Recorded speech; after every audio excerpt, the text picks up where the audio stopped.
وسلم است. آیا عاقب هر مولای بد عقیده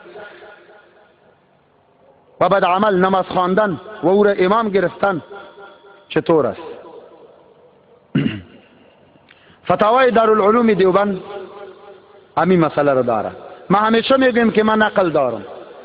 فتاوای دارالعلوم دیوبند می نگاره کسی سوال کرده که در یک قریه یک امام است رفع الیدین میکنه، آمین بالجهر میگوید، قرائت خلف الامام تعلیم میکنه، آیا پشتی از این نماز خواندن جایز است یا غیر جایز؟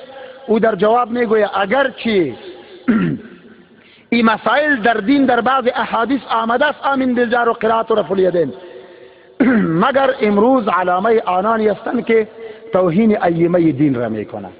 پشت همچون امام نماز خواندن ناجایز و حرام است. فتاوای دارالعلوم دیوبند 4 جای این مسئله، 5 جای این مسئله داره در علوم دیوبند. برش گفته است که او انسانی که عقیده درست به ائمه نداره غیر مقلد است، به حیث امام تعیین کردن گفته غیر درست است، نارواست، جایز نیست. وقتی که او عقیده درست نداره پشتی از اون نماز خواندن غیر درست است. بس خصوصا اگر وهابی باشه از جمله خوارج است. المهند علی المفند، عقاید علماء دیوبند، علامه خلیل احمد سارنپوری رحمه الله در تشریح امی عقیده که عقیده ما علماء دیوبند در مسائل درباره اتباع محمد بن عبدالوهاب نجدی، اونا میگوه ما فتوا میدهیم آن چیزی که ابن عابدین شامی فتوا داده. ابن عابدین شامی در فتاوای شامی در مجلد سوم در صفحه 339 در باب البغاث، عقیب باب البغاث، در صفحه 339 فتاوای شامی مجلد سوم میگوید که اتباع محمد بن عبدالوهاب نجدی از جمله خوارج هستند، غلبه بر حرمین حاصل کردن، قتل علماء اهل سنت جایز میدانند، مالش غنیمت میدانند. پشت از این وقتی که خوارج شد نماز خواندن پشتش غیر جایز است. عقیده مولا که درست نباشه نماز پشت نفر بد عمل فاسق می باشه.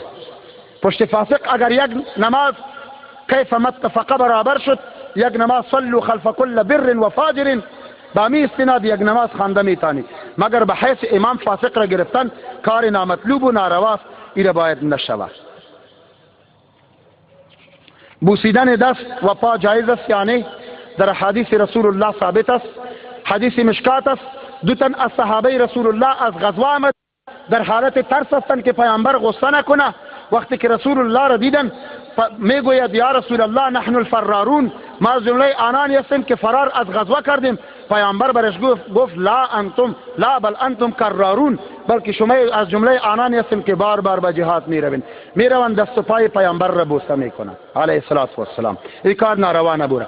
امام بخاری در ادب 11 روایت در حدیث داره میگویند جایز است. امام ترمذی باب داره، باب تقبیل الید، در حدیث باب وضع شده است. پس بوسیدن دست و پا پدر و مادر، عالم، سلطان عادل، عالم، مؤمن کامل، فتاواهای احناف نوشته کرده که مستحب است و جایز است. حضرت عثمان بن مظعون رضی الله عنه را رسول الله علیه الصلاه و السلام بعد الوفاتش بوسه کرده است.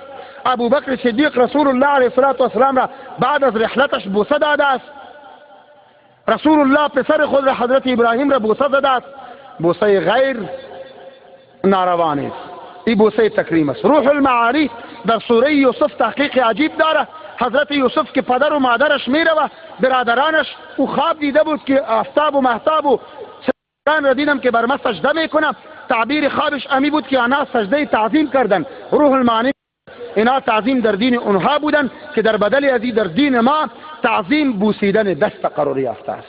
پس از این معلوم میشه که دست بوسیدن جایز است.